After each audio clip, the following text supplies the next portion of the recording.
In this video, you'll learn more about ServiceNow's Vendor Risk Management solution, which is one of several products within the Integrated Risk Solution Suite. The out-of-the-box workflow begins with your library of vendors and third parties, which can be easily imported or integrated with vendor management systems. Then, the internal tiering questionnaire is triggered. This questionnaire is sent to internal stakeholders to evaluate the vendor tier, which determines the type and frequency of risk assessments to distribute. Next, the vendor risk assessments are automatically triggered and sent to the vendor via the vendor portal. As the vendor responds, findings are generated, issues are created, and unsatisfactory questions are returned to the vendor for remediation. This cycle continues until the assessment is closed. Finally, risk scores are generated for reporting purposes. With continuous monitoring, you can stay on top of changes, increase performance, and ultimately protect your company from unnecessary risks. Let's jump ahead to what your vendors see. This is the vendor portal, where we take you out of emails and consolidate all communication and collaboration. Vendors can manage their teams and address issues all in one place. Now, let's go back and talk about how we got here.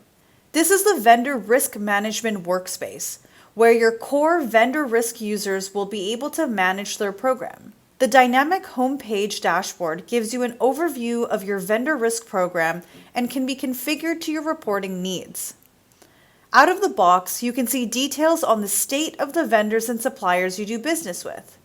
We can easily see the risk overview across your vendor ecosystem, risk ratings by vendor tiers, the average risk score by risk area, vendor issues that are being remediated, and details on fourth parties. Aside from this configurable dashboard, ServiceNow has a full reporting module which can be used for communicating compliance or providing status to other departments or upper management. Let's drill into an example of a vendor record called Cloud MSP. On the vendor record, we can see various details related to the vendor.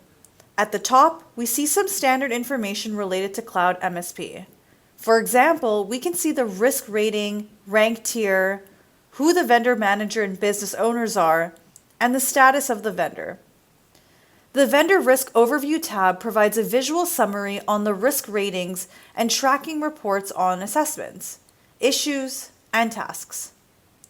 And the right-hand side shows general information about the vendor. Additional information about the vendor can be documented in the Details tab, such as the name and DUNS number, general information, location, and financial details, as well as a summary of the risk scoring. The fields on this form can be configured to your needs. Under the Vendor Contacts tab, you'll see details of your vendor contacts. This can be modified by the vendor's primary contact via the vendor portal. If you've used ServiceNow's IT Operations Management for service mapping or asset discovery to add vendor information into the Now platform CMDB, then those vendor services automatically populate along with the business owners. It's best practice to assess your vendors on a regular basis. Automating it here in repeating assessments helps achieve that. And if you're using the Integrated Risk Management module for governance, risk, and compliance, vendor controls can be mapped to a questionnaire response. For example, if the vendor responds no to multi-factor authentication, this control would automatically fail and you would see their non-compliance in the compliance dashboard. Risks can be generated based on this failure, such as the risk of exposing sensitive information because of the lack of security. Other risks could be the vendor being unable to deliver high-quality services impacting the business. The ability to automate cross-functional GRC processes based on vendor issues and real-time changes to your vendor risk posture allows you to more quickly identify and respond to risks. Now, let's look at the tiering assessments. Adam has assigned this to himself as a vendor risk manager. We can see this assessment is tied to Cloud MSP. It's assigned to 2 tiering assessors, and the tier level is empty. Adam has already added the basic tiering questionnaire template, which is available out of the box. If he had more questionnaires or document request templates, he can add them as well. Once the tiering assessment is complete, Adam can manually send the vendor risk assessment to Cloud MSP, or he could also automate sending the vendor risk assessments using submission rules. Selecting tier-based submission, you can see the various rules that are set up.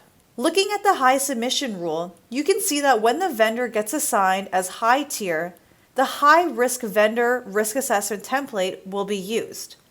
By checking the box Auto Submit to Vendor, Adam can automate the process of submitting the risk assessment to the vendor as soon as the tiering assessment is closed. Let's take a look at the setup for the basic tiering questionnaire template. It has 3 different sections. For the purpose of this demo, the contract manager role has been assigned to the first section. The second section has no roles assigned, so anyone can answer the questions. And the risk manager is assigned to the third section. Let's submit this tiering assessment for completion by the tiering assessors, Abel and Barbara. When Barbara selects My Assessments and Surveys, she can see the assessment that has been assigned to her. Because she's a contract manager, she sees the first section from the questionnaire that was assigned to her specifically, and the second section that did not have any rules assigned. Questionnaires are built using the drag and drop survey designer. Drop-down lists can have customized response options, and you can create dependent questions visible based on the answer to a previous question. Barbara fills this out as if it were a strategic vendor that has access to sensitive information. Now, let's log in as Abel, who is the risk manager, and open the same assessment. In the questionnaire, Abel also sees a section that had no rules assigned to it, and he also sees the third section that was specifically assigned to him. Abel fills out this questionnaire as if it were a strategic vendor that requires us to satisfy many federal, industry, and regionally specific regulations. Let's log back in as Adam, the vendor risk manager, and review the responses from Abel and Barbara. You can see the vendor tier is now set to moderate. The assessment instance shows a score of 70 and 40. This falls in the moderate tier range. Remember, this is not the actual risk posed by the vendor. It is the tier the vendor is placed in based on access to sensitive information or importance to the business. Adam can edit the ranges to meet his organizational guidelines, and he can have different scales for each assessment. Because of the tier-based submission rule, when we go back and close out the tiering assessment, the moderate risk vendor risk assessment will go out to the vendor. We can see the state of this assessment is submitted to vendor. Now let's take a look at what the vendor's experience is to complete the assessment. The vendor portal shows a new assessment that was automatically generated based on a tier change. We've embedded and licensed the entire SIG questionnaire and made it backwards compatible. When the vendor uploads their completed SIG, the import parses the entire spreadsheet and fills in all the questions. This increases accuracy and improves efficiency. For demonstration purposes, we're going to select No for questions H4 and H6. Those should really be answered yes. Going to the SOC 1 document request, we are going to select No. Again, this should be yes. The status bar shows you how far your team has gotten in addressing various questionnaires and document request templates. The vendor can also manage his own team and assign portions of the assessment to other cloud MSP personnel. Standard vendor contacts can only access items that are assigned. By assigning multiple people to a section, it allows a functional group to better collaborate. Let's attach the SOC 2 report and submit the assessment. Let's log back in as Adam, the vendor manager, and review the vendor's responses to the risk assessment. Opening up the assessment record, Adam can easily view the progress of this cloud MSP risk assessment. We can now see the risk rating has automatically been set to high, and the risk area for security risk has been evaluated. Under questionnaires and document requests, Adam can see the % complete, taking the guesswork out of how far along the vendor is on the assessment. Automatic reminders are sent when deadlines are approaching. Automated scoring of assessment responses use the robust hierarchical weighted scoring framework that is fully configurable. Let's select the SIG questionnaire. During the review, Adam can filter responses to focus where action is needed and flag questions for follow-up. Adding internal and external comments for the vendor helps reduce the back and forth necessary with email.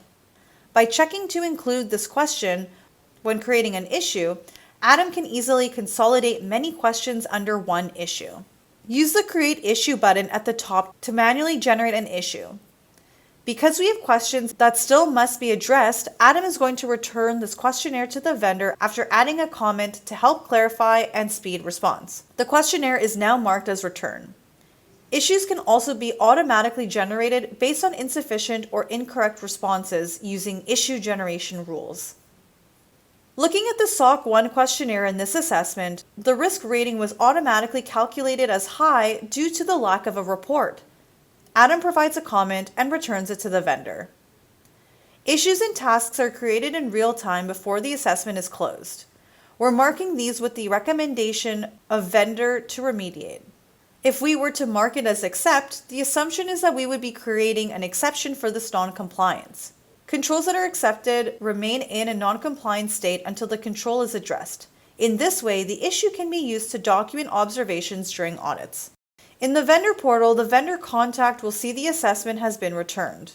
Here you can see 2 questions from the SIG questionnaire Adam selected when he created the issue. Finally, Adam now returns the SOC 1 document request to Cloud MSP.